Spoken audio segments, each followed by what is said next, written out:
Did you know that you can improve your communication by writing and using emails better? The number of emails you get could decrease. You could show yourself better as a professional by writing great emails and using the tool properly.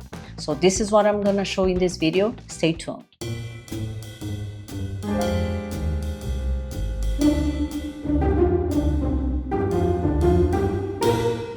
Most of us are complaining about the number of emails we have to deal with every day, over 500, 600. And have you noticed that most of them are usually emails that you shouldn't be getting, right? So if you are good at communicating and if you use the tools better, this number of emails are bound to decrease. So we should apply etiquette, because when we are elegant in our communication, that bounces back to us. So let's start. First, basic rules, right? Let's start for two. Two, you are sending, who you are sending the email to. Only the people who are supposed to take any action. The people who are responsible for replying, they are the only ones you are going to include in two. Please do not include the entire department, because it's easy for you to click on the group and send it, because what's easy for you becomes a challenge for other people. It's kind of selfish in a way, don't you think? So the CC, first of all, do you know what CC stands for? So CC is in fact carbon copy.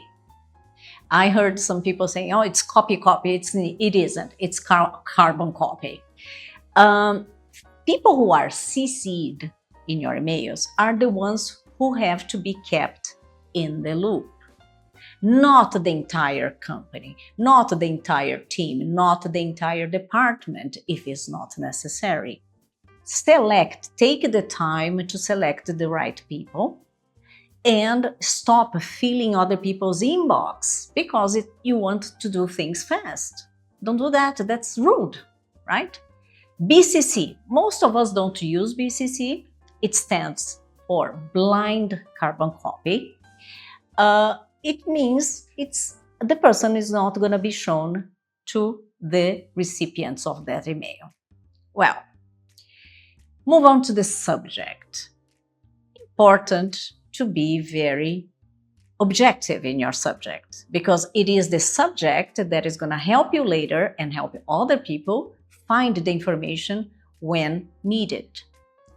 Now, the priority. Some people just write high priority because they are in a rush. The priority is not according to your schedule. It is according to the company's schedule, to the deadlines, the company's goals.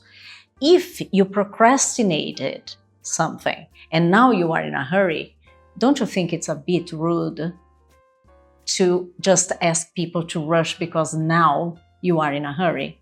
So priority should be really priority, time pressing, okay? Maybe emergent, something that has a tight schedule. That's it. Now, let's focus just on the subject. Forwarding emails. Turn the subjects huge. I've noticed the other day that when I look at my inbox, all I see are that forwarded. How am I supposed to find anything like that? No, don't just forward left and right. Write a proper subject, not a long one like this. Inappropriate. No, let's not do that. Let's try something shorter, more objective. Perhaps something like this. This is great. And you know what's better? Adding a subject tag. So in a subject tag, you already tell people what is required. Some people use the tag in the beginning of the subject and some people use at the end. It helps the screening process for those who are receiving the email. Now, I personally prefer to use it at the end because it makes it easier for the people to see the subject, the topic that they are prioritizing themselves. So it's a matter of choice, in fact. Now, I'd like to show you some examples of subject tags. Action needed or action required, approval required, FYI or for your awareness, same thing, announcement for your review, feedback requested, update, follow-up, reminder, draft, final. So you can pick and choose, but it's important so that the reader understands if it is something they have to do. And this is how we screen emails. Next, the body. What should you have in the body? You should have something that is always necessary. Be polite. I know that it's always the same thing to say, oh, I hope this message finds you well, or how are you? People, just because you are in a hurry, when you get into the office, you don't say good morning, you don't greet people. That's not an excuse. That takes 3 seconds. Just be polite, always. Second, choose your register. Semi-formal, informal, formal, but be coherent with that register. Start with the same register and finish with the same register. So a no-no would be, hi Peter, and at the end, best regards. No, different registers. Hi Peter, maybe at the end, thank you, or have a nice day. Okay, so register is very important. Choose the 2CC wisely.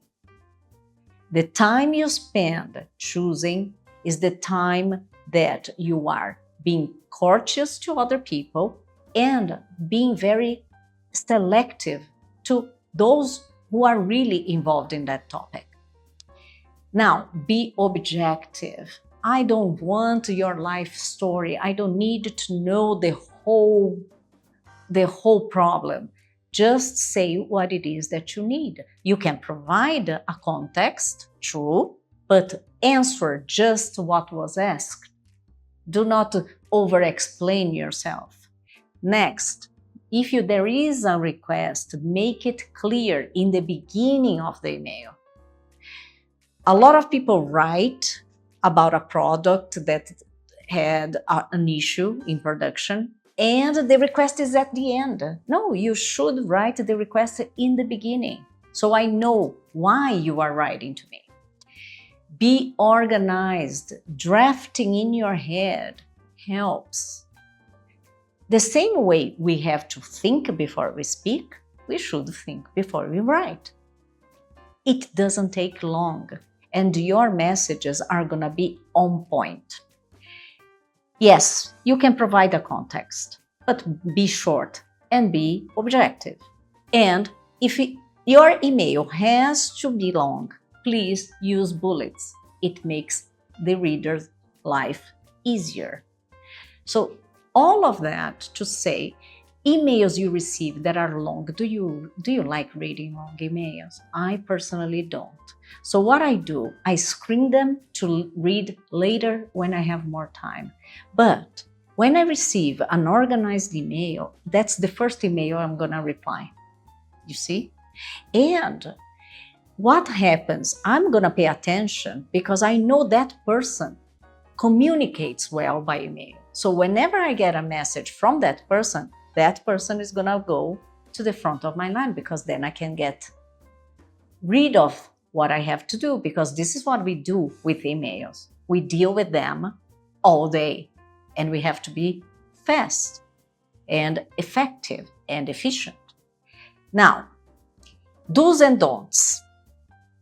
Don't reply to all unless necessary.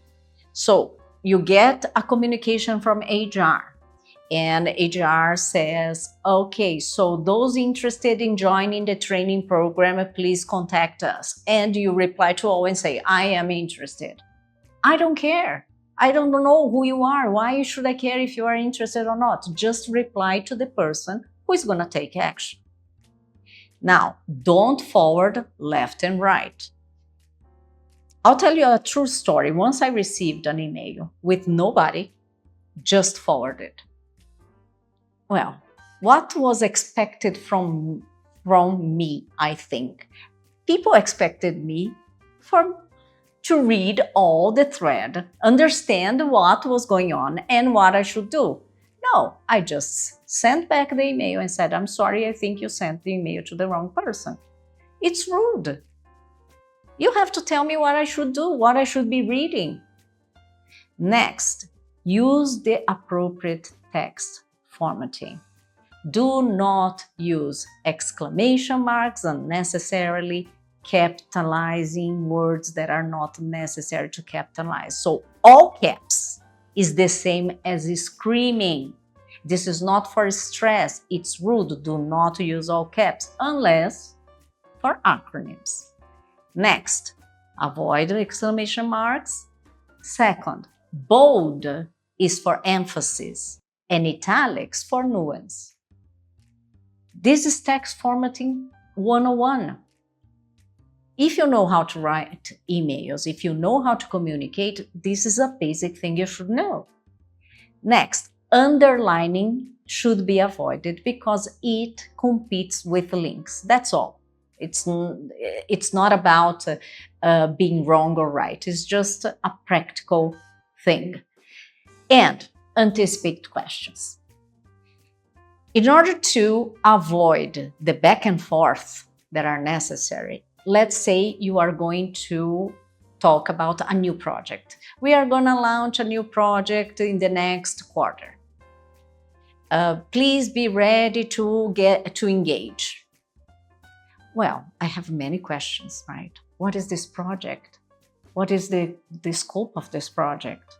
When? Who is going to be involved? So please anticipate the questions so that you don't get all emails back to you like a ping pong. And don't keep long threads. Start a new subject. It is easier and better for you to organize your emails. This is very, very important. Next, I'd like to end with a George Bernard Shaw quote. Speed does not guarantee understanding. The time you think you are saving when you're just forwarding, when you are just adding people, it's the time you waste when you have to read back emails that have many questions, that ask you to remove them from the loop. So you are not saving time. You are just being rude. You are just not being efficient. So now you know, please use those tips and wait. You will see that your communication is going to be more effective and people will notice that. Thank you very much for watching. If you like this video, click that button, subscribe for more content, and see you next time.